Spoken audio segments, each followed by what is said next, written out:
হে তোর এই গলিতে কি? এই গলি কারোর বাপের না, এই জায়গায় আসলে কৈফিয়ত দেওয়া লাগবে। এই এ গলি তোর বাপের না, এ গলি আউলি দাদার। এই শুয়ার, এই গলি শুধু রাকিব দাদার। এ বাস্তি সালি এখন এই এলাকা থেকে চল যা। ঠিক আছে, তোদের ব্যবস্থা করছি। যা ছিঁড়ে নিস, এই গলিতে আবার আসলে পুঁতে ফেলাবো একদম।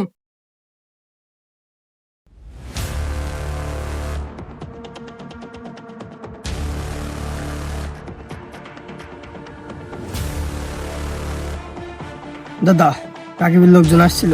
তোরা কিছু বলিস নি? না দাদা কিছু বলিনি। তোদের কি জন্য রাখিস আমি?